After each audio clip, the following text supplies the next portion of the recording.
We're going to begin the programme here in France, where President Emmanuel Macron is continuing his hunt for a new prime minister today. He's set to hold talks with leaders from his own centrist bloc, as well as the Socialist Party and the right-wing Republicans. Finding Michel Barnier's replacement is a task that the French president said Thursday would be completed in the coming days. In a defiant televised address, Macron ruled out stepping down, despite growing calls from opposition leaders for him to do so, blaming the fall of Barnier's government on, quote, anti-Republican politicians. Emily Boyle has more on that speech.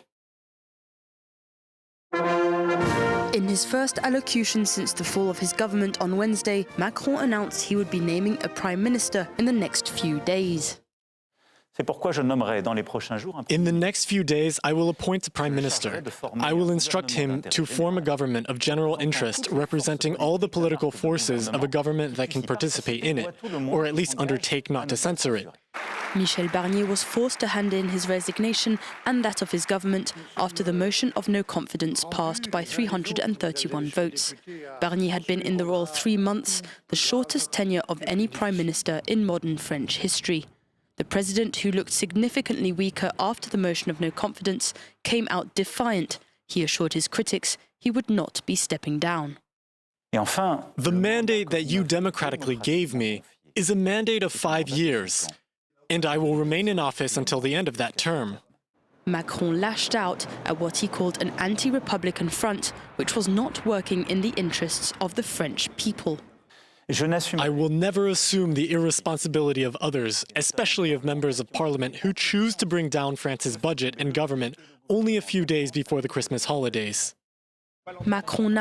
All right. And so it goes. Emmanuel Macron makes fairly armed fist, very clumsy attempt to recenter the government. Basically, France is on the brink of collapse. The government in France is no more. And President Emmanuel Macron was on the offensive and defensive a day after the historic no confidence vote.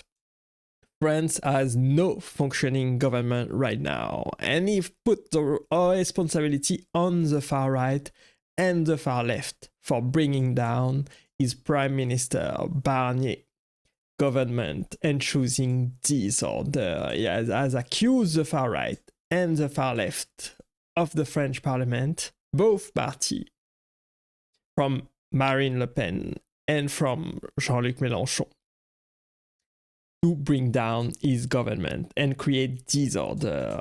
And this is what he has called an anti-Republican front. And this is what he believes it is wrong. He believes it is wrong to bring down his government. But both the far right and the far left say it is the will of the people.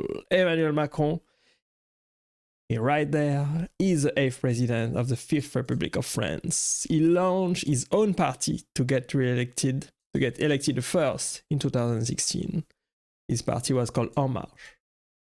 And he became the new French president in 2017. And then again, in 2022, he was re-elected because people did not want at that time to have the far right at the head of France. And so they decided to re-elect Emmanuel Macron in 2022, a second time after a first election in 2017, because they didn't want the far right there, and he was the only option at that time. It was either him, Emmanuel Macron, or the far right, and people choose him instead, even though they were not happy with his politics, with his results, but they didn't want the far right either at the head of the country. But now we are facing a big problem.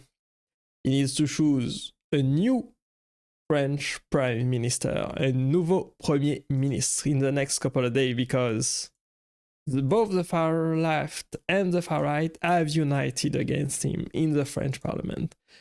He was basically re-elected president, but in the French Parliament, at the Assemblée Nationale, he doesn't have any political majority. So he's basically in a situation where he cannot govern the country. And any government that he names, any new prime ministers and his government, will be basically cancelled by the far left and the far right, who are united right now. It's very, very unfortunate. Here is the composition of the Assemblée Nationale, of the parliament. And here you can see the New Popular Front, which is basically the far left. Now it is headed by the far left. You have the Republican and the right, which is a very small fraction. And then you have the National Rally right there, which is a big fraction, which is the far right. And here, in the middle, ensemble, is basically the French President Emmanuel Macron alliance. So he has a small minority in the French parliament. And if both the far left, right there, and the far right, right there, unite, then they can cancel any government that the middle and the Emmanuel Macron alliance in the middle decides. Basically, if the far left and the far right are united against the middle, they will win. Unfortunately, that has been the tendency in the past couple of years. The French population has moved to the extreme. They don't want a middle part incarnated by Emmanuel Macron and his government anymore.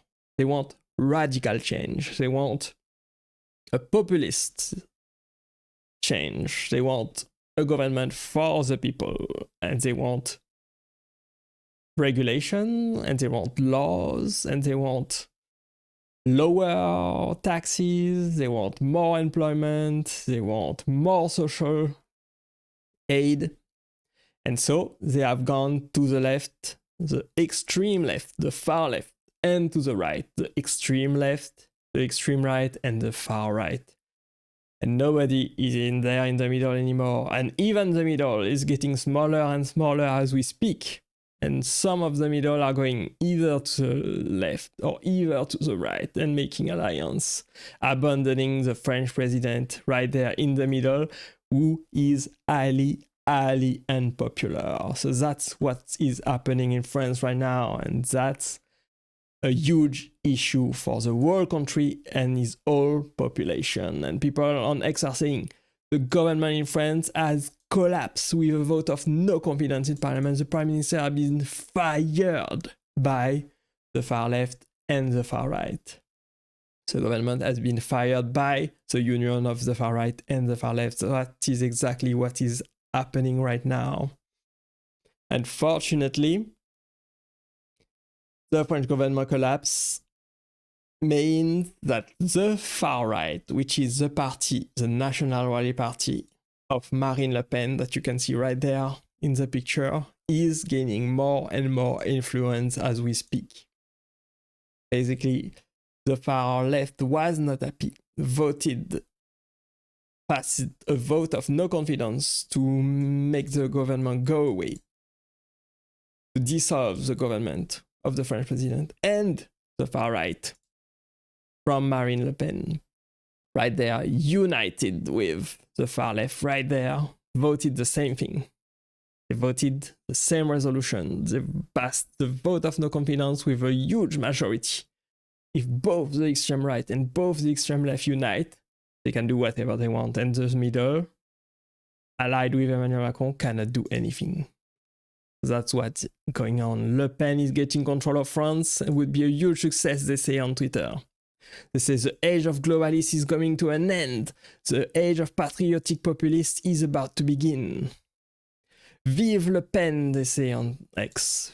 It's the only way France will ever survive, is going to the extreme. I don't believe so myself, but we will see.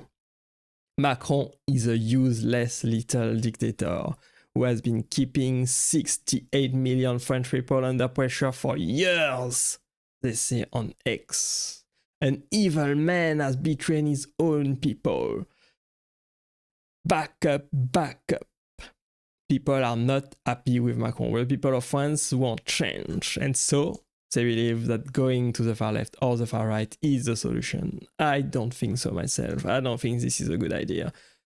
I don't think this is a good idea at all. This is what happens when you go to the extreme. Extreme action and extreme terrorism and extreme measures are passed when you go to the extreme, and that's not good for anybody, not good for the parliament, not good for the president, not good for the government, not good for the country.